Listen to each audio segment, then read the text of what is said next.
Assalamualaikum Pak Rasa. Assalamualaikum warahmatullahi wabarakatuh. Ngapunten Bapak, ini mengganggu waktunya sebentar.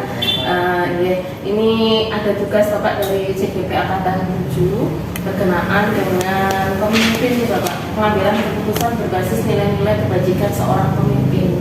Jadi, saya Dwi Yuliani, CGP Angkatan 7 dari Kota Pekalongan, ingin mewawancarai Bapak selaku Kepala Sekolah di SMA Negeri 3 Pekalongan. Kemudian Bapak, izin Bapak memperkenalkan diri terlebih dahulu. Oke, baik, terima kasih Bu Juliani. Sebelumnya saya sampaikan ucapan selamat ya kepada Ibu yang sudah lolos bagi calon gubernur dan sekarang sudah menjalani yang juga alhamdulillah lancar. Amin.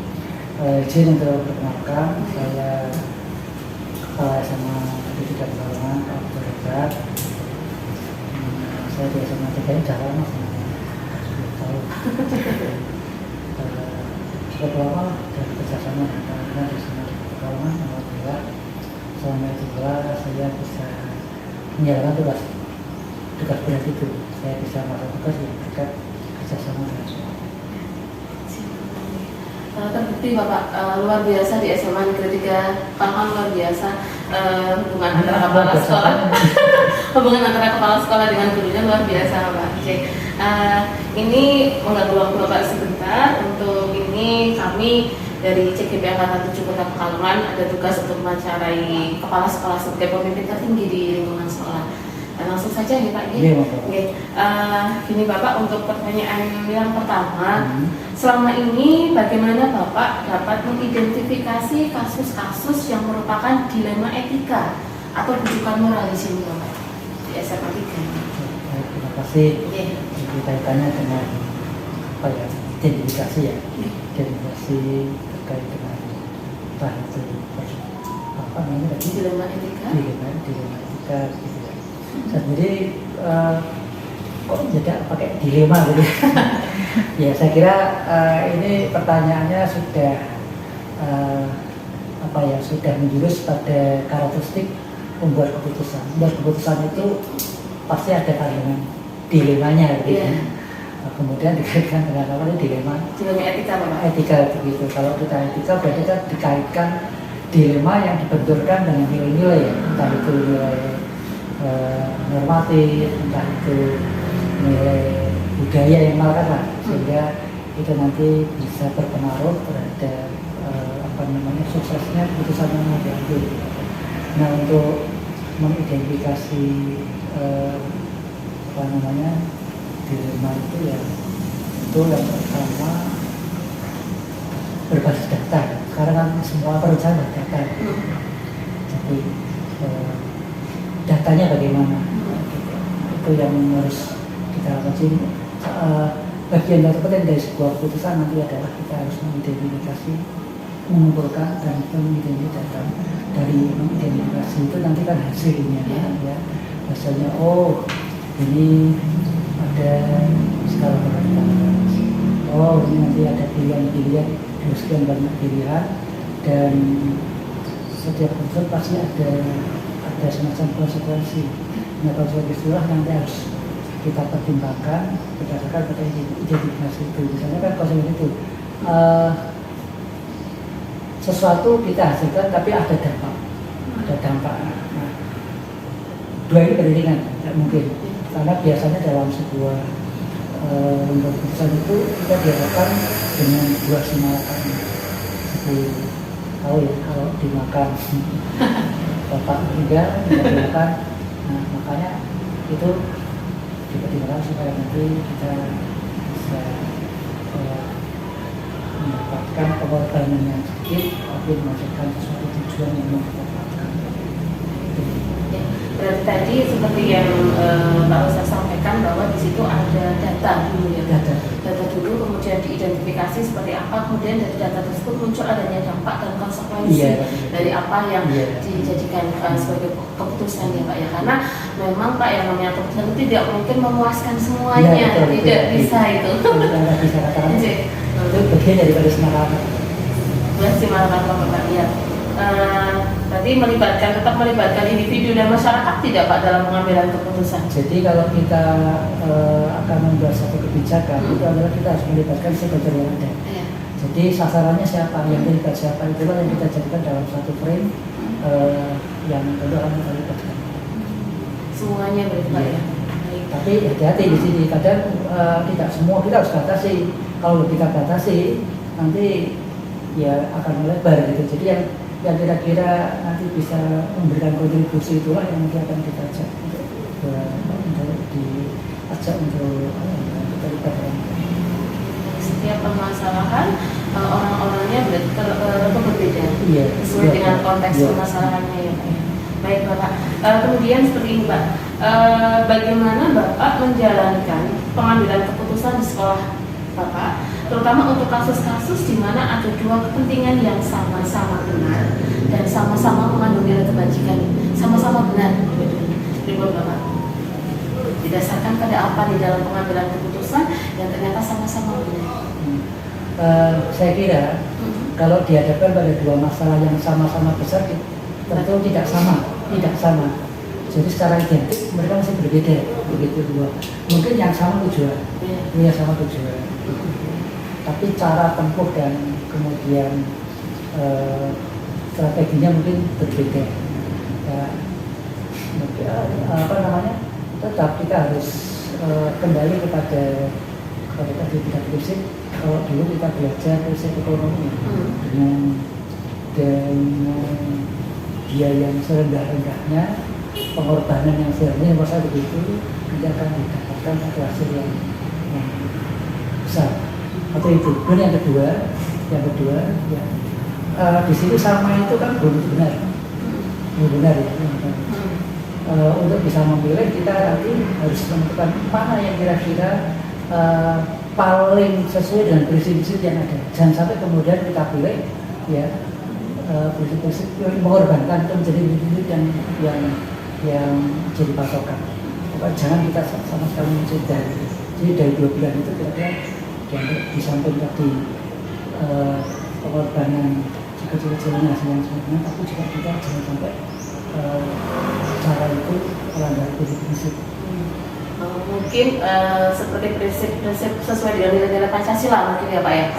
Nilai Pancasila kalau itu ada umumnya, tapi kadang-kadang sebuah keputusan itu kan masuk kepada hal yang paling teknis. Kalau yang paling teknis mungkin tidak bisa digeneralisasi dengan seperti itu saja. Mungkin dua cara itu sama-sama berdasarkan itu. Tapi kalau sudah ke teknis, ya itu nanti sudah beda. Nah, beda. Nah, kalau prinsip itu yang saya maksud mungkin juknis, mungkin regulasi, itulah yang tidak harus kita korbankan. Bisa jadi dua pandangan itu berbeda, tapi mereka bibir, jadi tidak tahu regulasi. Kadang yang pengalaman saya kadang-kadang berbeda pendapat dengan teman-teman. Tapi ternyata perbedaan itu kan tidak tahu salah satu pihak. Entah saya yang kurang regulasi, yang tidak tahu regulasi, bisa jadi mungkin guru tidak tahu regulasi. Karena memang sekarang dinamikanya demikian cepat, jadi regulasi itu kadang-kadang kalau kita ngambil itu kadang-kadang kita sok ketinggalan dan kemudian kita merasa benar. Karena setiap regulasi itu pasti berubah ya Pak. Oke baik, tadi dijelaskan Bapak paling tidak harus sesuai dengan prinsip, kemudian walaupun kita berbeda tapi tujuannya mungkin sama gitu ya Pak ya, untuk yang kedua. Kemudian Pak lanjut ke pertanyaan yang ketiga ini Bapak, langkah-langkah atau prosedur seperti apa yang biasa Bapak lakukan selama ini dalam tadi pengambilan keputusan dengan disesuaikan dengan nilai-nilai kebajikan? Tentu yang pertama dari masalah dulu, dari permasalahan itu, kemudian kita mencoba mengumpulkan tim kecil dulu sebelum kita kita ajak bicara. Tim yang nanti akan mengawal kerjasama dengan saya, tapi tidak semua dulu. Nah, dari situ ada rumusan, kemudian kita lakukan semacam diskusi FGD lah, untuk merumuskan langkah-langkah keputusan yang akan kita ambil. Kemudian setelah kita kumpulkan, ya, nanti produk dari pengumpulan pembentukan tim itu adalah berupa semacam panduan berupa mungkin proposal. Ya, proposal itu sudah ada dasarnya, ya bagaimana kelengkapan proposal itu kan lengkap itu, ada tujuan, ada dasar, ada sampai pada hal yang teknis itu.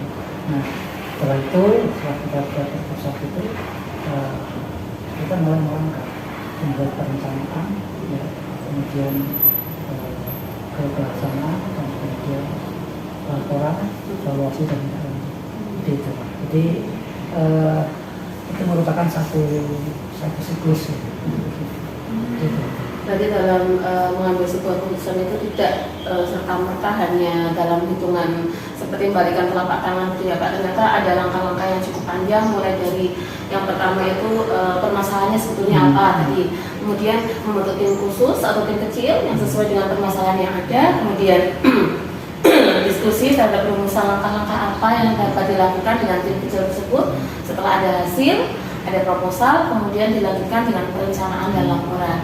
Jadi selalu runtut ya Pak untuk proses atau prosedur tersebut. Oke. Kemudian gini Pak, hal-hal apa saja yang selama ini Bapak anggap efektif? Hal-hal apa saja yang Bapak anggap efektif dalam pengambilan keputusan pada kasus-kasus dilema etika? Ya banyak faktor yang saya kategorikan unsur positif atau unsur efektif. Tapi saya melihat ada salah satu faktor yang terpenting bagi saya adalah komunikasi. Karena dari komunikasi akan memunculkan kesepemahaman, kemudian motivasi. Karena energi dari sebuah kegiatan itu adalah trust. Trust itu kan harus paham dulu, ya. Paham diawali dengan komunikasi, itulah. Dan akhirnya apa? Dengan komunikasi itu nanti bahwa ini menjadi milik kita semua berkepentingan. Nah kalau itu sudah menjadi kepentingan bersama, itu energi yang luar biasa. Tapi kalau ini komunikasi ini tidak jalan, maka kadang-kadang akan menjadi ide dan unsur bagus di desa, yaitu ya tinggal sekedar angan-angan saja. Jadi itu. Misalkan tentu ada operator yang diangkat, tapi itu merupakan salah satu. Baik, misalkan gini Bapak, kalau dilema etikanya itu berhubungan dengan siswa nih, permasalahan kasus siswa gimana Bapak? Dilema etikanya tadi, apakah sama nih prosedur atau langkah-langkahnya, kemudian nilai efektifnya apakah sama yang diterapkan apabila kasus dilema etika itu ada di diri siswa? Ini memang perlu ditajamkan dulu ya, yang berkaitan dengan siswa ya, dalam hal apa. Tapi kalau misalnya kita pembicaraannya adalah secara umum siswa, ya, saya tentu ini. Jadi ada semacam ini, ada pandangan positif dulu kepada anak, bahwa anak ini adalah sebagai manusia utuh yang punya potensi, keunikan. Nah, ini adalah langkah kita memahami siswa. Karena dengan langkah-langkah ini menunjukkan bahwa kita nanti bisa berpikir secara rasional, ya, tidak emosional, gitu, dan melakukan sesuatu yang semestinya kita lakukan. Ini akan membantu kita fokus pada core bisnis kita. Tapi kalau kemudian kita tidak paham itu, kadang-kadang kita melenceng pada core bisnis atau fungsi utama kita itu apa, gitu. Jadi meletakkan masalah pada porsinya di situ. Jadi kalau kita bicara masalah secara umum, tidak bicara masalah anak dan remaja, tapi artinya gini, bahwa kita memang di pendidikan ini kan endingnya kan anak, membantu anak lah. Fokus pada anak, pelayanan pada anak, begitu, untuk bagaimana dia berkembang. Nah, ini yang perlu kita perhatikan, memahami anak ini. Dan keunikan itu tidak bisa disamakan. Nah, apalagi dibanding-bandingkan, ini nanti ya, maka kalau ini terjadi core bisnis kita hilang, kita tidak fokus. Baik, berarti tadi sedikit menyimpulkan ya Pak, ya tadi yang disampaikan Bapak pada poin 4, berarti yang efektif nih berarti harus adanya komunikasi, kemudian kesepahaman dulu tentang permasalahan yang ada. Kemudian tadi saya sedikit singgung tentang siswa, ternyata untuk prosedurnya dan efektifnya juga sama. Kemudian asalkan gini, tetap berfokus atau sesuai dengan kebutuhan siswa. Ya, kebutuhan siswa, kemudian pengoptimalan pelayanan terhadap siswa mungkin ya Pak ya. Oke, terima kasih Pak. Kemudian selanjutnya, hal-hal apa saja yang selama ini merupakan tantangan Bapak dalam pengambilan keputusan pada kasus-kasus dilema etika? Mungkin bisa kita kerucutkan ke murid dulu Bapak. Apa nih Pak tantangannya apa? Kebetulan kita itu kan di sekolah SMA 3 ini kan di kota yang dihadapkan pada tantangan harus, karena kita sudah kadung apa ya, saya tidak tahu, tapi artinya kalau saya amati SMA 3 ini setiap PPDB itu kan jumlah peminat dengan yang diterima kan lebih banyak peminatnya ya begitu. Maka saya tidak salah kalau saya katakan bahwa SMA 3 ini adalah sekolah yang favorit. Nah, kefavoritan inilah menjadi tanggung jawab dan peran saya. Karena ternyata di SMA 3 Pekalongan ini ya sepanjang yang saya alami selama ini adalah yang sekolah tidak anak-anaknya ternyata. Orang tuanya juga ikut sekolah. Yang saya maksud adalah bahwa anak-anak yang sekolah di SMA itu orang tua itu malah pendidikan. Sehingga ini menjadi tantangan bagi SMA 3 untuk memberikan layanan, dan nanti endingnya adalah kita bisa memenuhi ekspektasi dari mereka dari sisi prestasi akademik maupun akademik. Bahkan yang paling tertinggi kita harus punya tanggung jawab meluluskan anak yang kira-kira nanti bisa survive di dalam kehidupan lanjut pasca lulus, entah itu dia melanjutkan perguruan tinggi atau dia terjun ke masyarakat. Inilah yang menjadi tantangan. Banyak kasus di SMA ini ternyata tidak semua anak kuliah gitu. Ada yang hanya menjadi tantangan.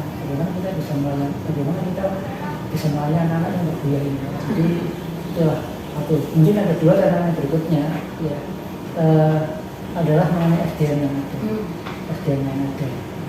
SDM di sebuah lembaga atau sekolah itu saya kira hampir semuanya punya yang sama dan keterbatasan. Nah inilah yang akhirnya menjadi tantangan saya untuk kita semua untuk bagaimana mengoptimalkan seluruh stakeholder yang ada. Bukan dari sisi SDM di dalam ada, kita harus punya kewirausahaan menggait alumni atau orang tua atau dinas terkait untuk bisa menunjukkan tantangan. Jadi artinya apa, bahwa sesuatu yang tidak ada pada kita tapi itu bagian daripada tanggung jawab kita, di mana kita berupaya meraihnya, maka terpaksa kita harus memanfaatkan dari luar sekolah. Oke, baik. Berarti ada dua poin nih tantangan yang ada di SMA Negeri 3 Pekalongan. Yang pertama, ternyata sekolah favorit itu merupakan sebuah tantangan ya. Dari yang seperti Bapak sampaikan, ternyata orang tua itu mulai nih dalam pendidikan anak, sehingga paling tidak kita sebagai seorang guru, kemudian SMA Negeri 3 sendiri memberikan fasilitas dan pelayanan yang memberikan kepuasan kepada anak ya. Kemudian yang nantinya anak itu bisa memperoleh atau cita-citanya itu bisa di kuliah dengan sesuai dengan jurusannya, dan nanti kedepannya dia lebih baik lagi ya Pak. Sebenarnya ada tantangan yang mahasiswa sebenarnya. Tadi tidak sebenarnya.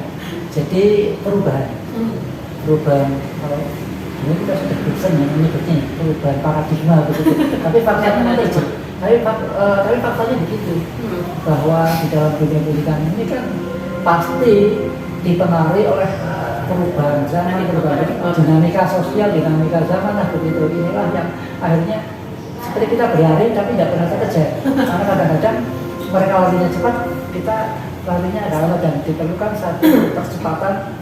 Mungkin kita perlu belajar ya. Nah inilah tugas guru, harus tugas kepala sekolah untuk Untuk ini yang paling utama itu berarti itu. Jadi kita harus bagaimana menyesuaikan antara percepatan perubahan dinamika zaman itu dengan kecepatan kita menyesuaikan. Belajar lah. Ya. Jadi dua nih poinnya, menyiapkan anak dengan agar tantangan dihadapi berarti rasa kepuasan dari semua unsur mungkin ya Pak. Rasa kepuasan dari semua unsur, SDM yang ada harus lebih baik, kemudian meluruskan murid-murid ke jenjang yang lebih tinggi dengan hasil yang maksimal. Dan tadi dinamika itu. Dinamika. Catatan saya. Itu yang paling berat itu. Iya. Tapi ya hanya apa ya pendahuluan saja. Gitu. Tapi sebenarnya ini yang tantangan. Dinamikanya. Oke. Selanjutnya nih Bapak, apakah Bapak memiliki sebuah jadwal tertentu Pak dalam penyelesaian kasus dilematika? Apakah Bapak langsung menyelesaikan di tempat atau memiliki sebuah jadwal khusus dalam penyelesaian atau bentuk prosedur yang seperti apa? Tergantung pada kriteria permasalahan dan program kegiatannya. Kalau emang itu masuk kategori, kan ada kategori apa namanya, atau jangka pendek, jangka menengah, jangka panjang begitu. Nah, itu tergantung pada ininya kriteria permasalahannya begitu. Ada yang memang harus selesai, apalagi kalau sudah ditagih gitu ya. Kadang-kadang kan di atas kita itu kan nggak tahu di lapangan, tahu-tahu harus selesai begitu ya. Maka itu harus diselesaikan, tantangan juga. Kemudian untuk hal yang mungkin ya artinya apa, tiga-tiganya kita lakukan semua. Tugas cepat. Kemudian jadwalnya berarti disesuaikan dengan keurgenan misalnya ya contoh ini anak mau yang anak kelas 12 ya, anak kan mau tes seleksi masuk nasional yang berbasis tes, apa kita baru lakukan kegiatannya pembekalan atau peningkatan komunikasi anak itu di bulan Juni kan tidak mungkin. Ya. Harus sekarang begitu, cepat begitu. Itu contoh. Jadi disesuaikan dengan kepercayaan dan prioritas ya Pak. Baik Pak, adakah seseorang atau faktor-faktor apa yang selama ini mempermudah atau membantu Bapak dalam pengambilan keputusan disesuaikan dengan kasus-kasus dilema etika yang ada Pak? Karena saya bekerja di SMA 3 ini bekerja sama dengan guru, orang tua, sebagian orang tua, ya itulah yang barangkali membantu saya. Saya katakan secara umum ya, saya tidak akan mengatakan perorangan, tapi secara umum bahwa guru-guru yang menjadi tim advokasi saya dalam menyelesaikan kasus-kasus dan menyelesaikan masalah yang bisa terjadi. Karena tanpa kerja sama dengan itu, saya itu juga ada orang tua yang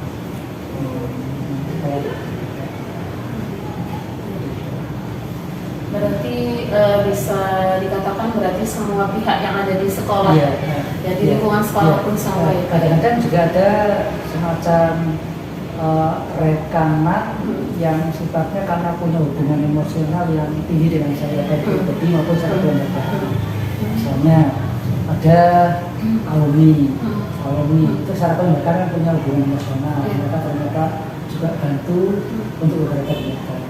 Ada juga yang punya hubungan emosional pribadi dengan saya, misalnya ada orang tua, ada teman yang saya mungkin sukses di mana, dan dia kemudian terkait dengan apa yang saya ingin selesaikan, dia juga akan dibantu. Tapi kemudian untuk eksekusinya dibantu oleh guru.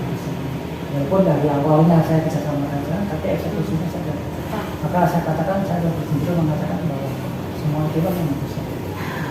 Berarti dalam pengambil keputusan harusnya tidak bisa yang mengambil keputusan sendiri, nggak bisa ya Pak ya?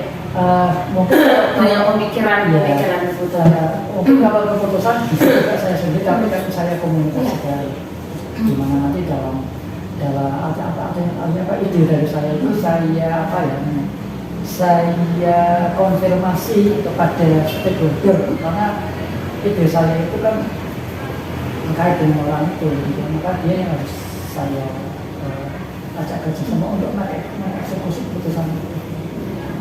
pertimbangan dari banyak pihak, tidak hanya Bapak putuskan Iya. sendiri ini, tidak ya Pak ya.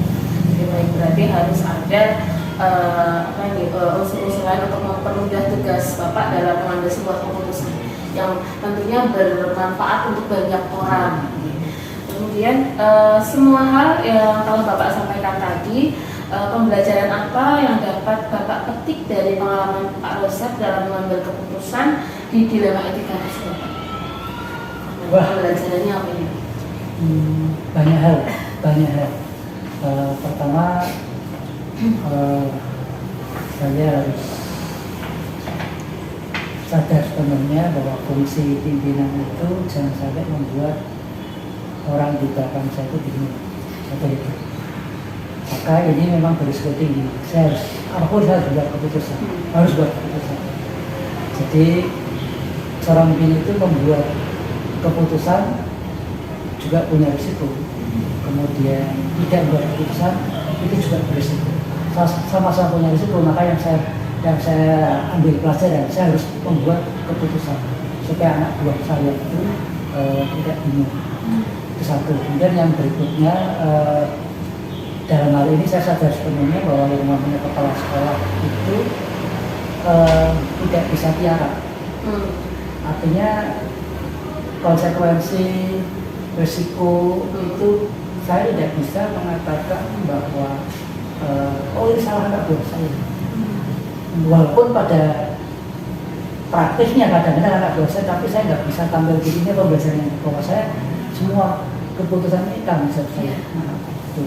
Kemudian yang ketiga ya,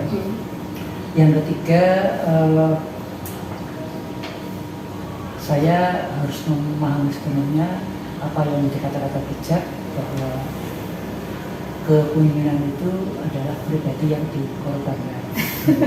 Ada kutip gitu. Jadi serewel apapun siswa, serewel apapun guru begitu ya, kita tidak boleh melibatkan perasaan pribadi kita. Tapi harus, walaupun kita misalnya dari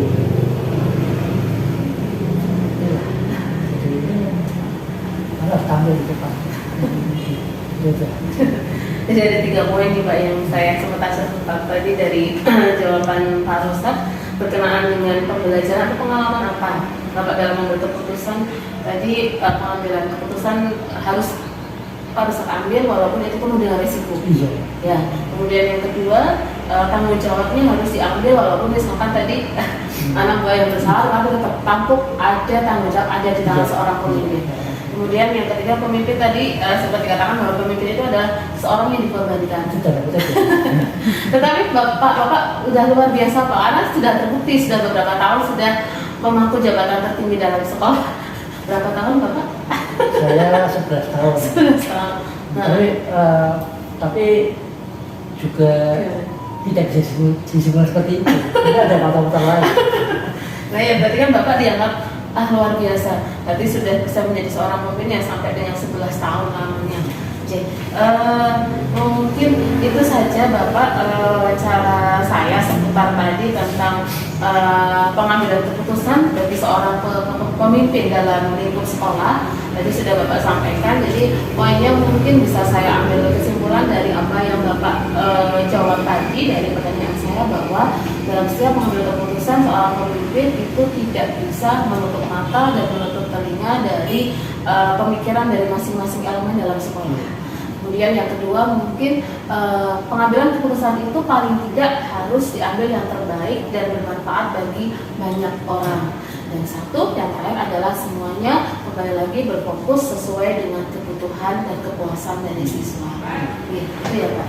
Baik Bapak, terima kasih sudah membersamai saya selama beberapa menit ini, sudah menyempatkan waktu untuk ini. Saya sedikit bertanya tentang Bapak mengenai tadi kepemimpinan seperti apa dengan nilai dan kebajikan. Untuk semua Bapak untuk waktunya, terima kasih. Assalamualaikum Mbak Siti. Waalaikumsalam warahmatullahi wabarakatuh. Maafkan ini Pak mengganggu waktu. Betul. kabarnya? Baik, alhamdulillah baik, sehat. Semoga Bu Dwi juga sehat ya. Oke, alhamdulillah Pak. Jadi Bapak, saya mau melakukan perjalanan sewaktu ke sini karena kami itu ada tugas Bapak dari CDP akan menuju bahwa kami diminta untuk mewawancarai 2-3 pemimpin atau kepala sekolah di lingkungan saya. Nah ini kebetulan di lingkungan saya itu Pak Sigit salah satunya. Jadi saya minta bantuan Bapak untuk nanti membantu saya untuk menjawab beberapa pertanyaan yang berkaitan dengan modul 3.1 pada calon guru penggerak pendidikan calon guru penggerak ini, yaitu berkaitan dengan pengambilan keputusan berbasis nilai-nilai kebajikan sebagai pemimpin. Saya Dwi Yuliani yang kebetulan di SMA Negeri 3 Pekalongan CGP angkatan 7 Kota Pekalongan. Selamat ya Bu.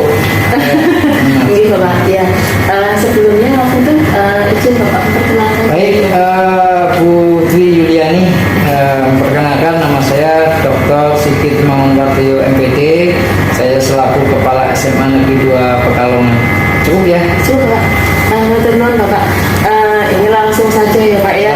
Beberapa pertanyaan ini coba saya ajukan ke Nenengan. Yang pertama gini Bapak, selama ini bagaimana Bapak dapat mengidentifikasi kasus-kasus yang terjadi di SMA 2 ya Bapak ya, yang merupakan dilema etika atau kejutan moral dalam hal ini? Baik, selama ini kasus-kasus yang terjadi terkait dilema etika maupun kejutan moral di SMA Negeri 2 Pekalongan memang dirasakan dihadapi. Dalam identifikasinya yaitu terkait dengan kasus tersebut. Tentunya saya mengidentifikasi apakah kasus tersebut itu berdampak pada sosial ataupun masyarakat ataupun berdampak pada individu seperti itu. Kemudian yang kedua, apakah kasus tersebut itu akan berdampak pada jangka panjang nantinya atau pada jangka menengah pada saat itu kasus itu terjadi. Kemudian yang ketiga tentunya terkait dengan apakah kasus tersebut itu bersifatnya menyeluruh lebih luas seperti itu melibatkan masyarakat atau pada wilayah-wilayah tertentu seperti itu. Dan yang terakhir, apakah kasus itu adalah pada batasan kita rasa kasihan atau mungkin pada maksudnya keadilan kita melakukan keadilan kepada peserta didik. Jadi apakah kita hanya pada rasa kasihan ataukah pada rasa keadilan seperti itu. Berarti dalam identifikasi kasus-kasus yang merupakan dilema etika di SMA Negeri 2, berarti ada 4 ya Pak, 4 tindakan yang dilakukan selaku pimpinan kelompok pimpinan tinggi di SMA Negeri 2, di antaranya tadi melibatkan apakah kasus itu melibatkan individu atau sosial. Kemudian tadi yang kedua ada rasa keadilan atau kasihan. Kemudian apakah berpengaruh kepada jangka panjang atau jangka pendek dari peserta didik tersebut, dan yang keempat yaitu mengandung makna kebenaran ataupun kesetiaan. Kemudian gini Bapak, bagaimana Pak Sigit menjalankan pengambilan keputusan di SMA Negeri 2 Pekalongan, terutama kasus-kasus di mana ada dua kepentingan yang sama Bapak, yang sama-sama benar dan mengandung nilai kebajikan. Baik, Bu Dwi Yuliani, ya. Tentunya ketika saya mengambil sebuah keputusan tidak bisa dilepaskan pada nilai-nilai Pancasila, yang dimana nilai-nilai Pancasila sudah tergambar di dalam setiap sila-sila ketuhanan, kemanusiaan sampai keadilan sosial bagi seluruh Indonesia. Maka apa yang menjadi keputusannya adalah akhirnya adalah nilai Pancasila itu yang menjadi fondasi atau dasar ketika saya mengambil sebuah keputusan yang notabene atau tadi dikatakan sama-sama memiliki kebenaran dan nilai kebajikan. Maka fondasinya adalah nilai Pancasila. Sifat sosial ya itu lebih menjadi arah bagaimana keputusan saya itu berdampak pada masyarakat yang lebih luas. Jadi tadi Bapak jelaskan dalam pengambilan keputusan dari kasus-kasus yang sama itu kita tetap mengacu pada nilai-nilai Pancasila. Pancasila. Tidak boleh bertolak belakang dengan nilai-nilai Pancasila sekali. yang akhirnya kebermanfaatan bagi semua peserta didik itu tercapai gitu ya Pak. Oke. Ini Bapak. Kemudian selanjutnya nih Bapak, langkah-langkah atau prosedur seperti apa yang biasa dengan lakukan selama ini, langkah-langkahnya gimana Pak? Yang pertama yaitu saya mengidentifikasi permasalahan kasus itu seperti apa. Setelah kita mengidentifikasi permasalahan atau kasus yang terjadi, saya mencoba untuk mengumpulkan data-data dari berbagai sumber. Tentunya harapannya dari data-data itu saya mendapatkan informasi yang faktual dan informasi yang benar. Nah, sehingga dari informasi itu saya olah untuk kita analisa dan untuk saya memutuskan sebuah keputusan berdasarkan seperti itu. Jadi melalui proses dan langkah yang panjang ya Pak ya, dalam memutuskan atau mengambil sebuah keputusan tidak hanya 1 atau 2 hari atau bahkan dalam hitungan waktu saja, tetapi dengan langkah-langkah tadi, ada analisis, ada pengumpulan data, biar nantinya mungkin apa yang diputuskan tidak salah. salah. Karena berat ketika kita memutuskan dan keputusan ternyata kita di kemudian hari kita merasa itu ada keputusan yang salah, itu yang sangat berat. Ada identifikasi, pengumpulan data dan analisis ya Pak ya. Kemudian hal-hal apa yang selama ini Bapak anggap efektif dalam pengambilan keputusan pada kasus-kasus dilema etika? Ya, yang saya anggap efektif adalah ketika keputusan saya itu tidak menimbulkan permasalahan baru. Jadi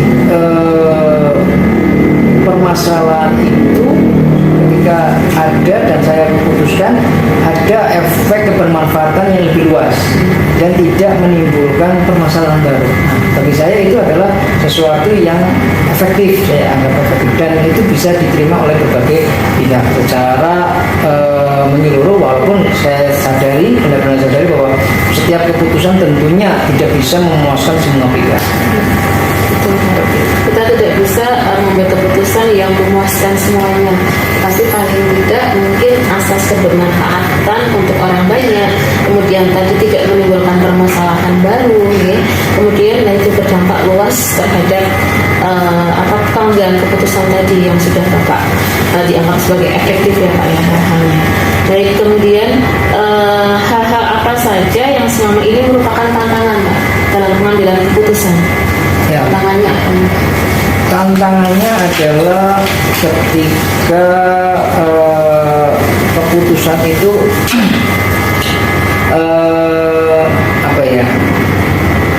kita tantangannya bahwa keputusan saya itu tepat tidak seperti itu. Jadi ada yang menjadi beban atau tantangan dalam mengambil keputusan. Apakah ini keputusan yang paling tepat di antara beberapa hal keputusan yang mungkin sama-sama baik, tapi itu kan tantangannya kita memilih keputusan itu dari yang paling tepat, yang paling memiliki kebermanfaatan yang lebih luas. Itu kan tantangannya kita mengambil sebuah keputusan seperti itu salah satunya. Yang kedua, tantangannya bahwa keputusan yang diambil itu benar-benar bisa menyelesaikan menyelesaikan permasalahan yang ada. Dan yang ketiga, tantangannya tentu bagaimana saya bisa mengambil sebuah keputusan dan keputusan itu adalah proporsional dan tidak salah. Ternyata dalam mengambil keputusan itu luar biasa ya Pak ya. Tantangannya luar biasa, di mana seorang pemimpin itu harus mengambil keputusan yang tepat, kemudian penyelesaian permasalahan yang ada itu harus tuntas, tidak timbul permasalahan baru, dan tadi terakhir adalah proporsional. Ya. Kemudian selanjutnya, apakah Bapak memiliki sebuah jadwal tertentu atau waktu tertentu dalam penyelesaian sebuah kasus dilema etika? Apakah Bapak langsung menyelesaikan di tempat atau memiliki sebuah jadwal untuk menyelesaikan permasalahan tersebut? Bentuk atau prosedurnya seperti apa yang Bapak jalankan? Dalam mengambil sebuah keputusan keputusan yang dilematis. Tentunya tidak langsung kita menyelesaikan permasalahan itu pada saat itu juga. Butuh perenungan, butuh pengumpulan tadi, identifikasi prosesnya, butuh waktu. Sehingga kita butuh adanya jadwal, dari jadwal bagaimana kita mengidentifikasi masalah, kita menginventarisir berbagai sumber, kita mengambil sebuah informasi berbagai pihak, dan kemudian kita ramu, kita refleksikan untuk kita memutuskan. Sehingga ada jadwal tertentu yang kita lakukan untuk melalui tahapan-tahapan tersebut. Memang permasalahannya adalah bahwa jadwal tersebut itu ya tidak saklek harus sekian waktunya, tidak. Cuman tahapan-tahapan itu yang harus kita lalui. Jadi tahapan-tahapan harus dilalui walaupun waktunya itu tidak harus saklek atau sama ya Pak, dan membutuhkan bantuan dari pihak-pihak terkait untuk penyelesaian suatu kasus dilema etika yang mungkin terjadi di SMA Negeri 2. Oke. Adakah seseorang atau faktor-faktor yang selama ini mempermudah Bapak atau membantu Bapak dalam pengambilan keputusan dari kasus-kasus dilema etika tersebut? Oh, tentunya ada. Jadi segala unsur-unsur di SMA Negeri 2 Pekalongan itu adalah bagian dari komponen-komponen yang mendukung saya untuk memberikan informasi, untuk memberikan masukan, untuk memberikan advice atau saran itu terkait dengan permasalahan-permasalahan yang timbul di SMA Negeri 2 Pekalongan. Karena saya tinggal di SMA Negeri Pekalongan itu tidak sendiri, maka saya membutuhkan berbagai pihak, informasi-informasi pihak itu untuk mendukung saya dalam mengambil sebuah keputusan. Berarti dalam mengambil keputusan tidak hanya terpusat pada Bapak sebagai kepala sekolah, tetapi tetap membutuhkan pihak-pihak lain, misalnya berarti dari wakil mungkin ya Pak? Wakil, dari TK, dari wali kelas. Berarti semuanya terlibat, misalkan ada permasalahan atau kasus etika yang berkaitan dengan BK, berarti Bapak melibatkan BK di dalamnya, atau wali kelas bahkan. Karena kan mungkin mereka yang terlibat langsung dengan anak ya Pak ya. Berarti ada keterkaitan, kemudian faktor-faktornya, ada pihak yang membantu Bapak dalam menyelesaikan pengambilan keputusan dalam kasus-kasus dilema etika. Terakhir nih Bapak, dari semua hal yang telah Bapak sampaikan tadi, pembelajaran apa yang dapat Bapak petik dari pengalaman Bapak sebagai pemimpin di SMA Negeri 2 Pekalongan dalam mengambil keputusan dilema etika? Yang pertama, bahwa sekolah sebagai institusi tidak bisa dilepaskan dari permasalahan yang mungkin muncul ketika sosial dilematika, dan yang dapat saya ambil jadi pertanyaannya Pak, hal yang disampaikan pembelajaran yang saya ambil bahwa segala warga yang ada di SMA Negeri 2 Pekalongan itu adalah bagian yang tidak bisa dipisah-pisahkan, bagian penting untuk baik dari sisi informasi ataupun sisi pertimbangan ataupun dari hal-hal lain yang dibutuhkan saya dalam mengambil sebuah keputusan. Pengoptimalan itu di mereka adalah bagian-bagian penting yang tidak bisa dipisahkan dari sebuah lembaga. Yang kedua adalah bahwa keputusan saya itu akan berdampak kepada orang lain, sehingga keputusan saya itu harus memiliki nilai kebermanfaatan yang lebih luas. Dan yang ketiga tentunya bahwa segala keputusan itu yang saya ambil harus dapat saya bertanggung jawab. Iya Pak, tadi sedikit saya simpulkan ya Pak, tadi yang kita bicarakan saat ini ternyata sebagai seorang pemimpin itu luar biasa Pak, bukan tanggung jawabnya luar biasa.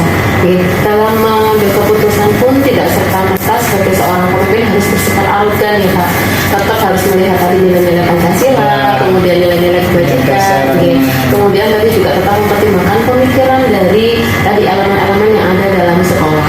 Ada wakil, kemudian ada tadi BK, ada guru bapak atau bahkan wali kelas sendiri. Nah, dan salah satu dari pengambilan keputusan tersebut Dan tidak lupa siswa itu juga. iya, tentunya juga bermanfaatan untuk peserta didik ini karena kurikulum merdeka bertumpu atau berpusat pada peserta didik. Baik Bapak, terima kasih ini Bapak untuk waktunya. Saya luar biasa ini diberikan pencerahan Bapak dari modul 3.1 tentang kepemimpinan, bagaimana nih pemimpin mengambil keputusan.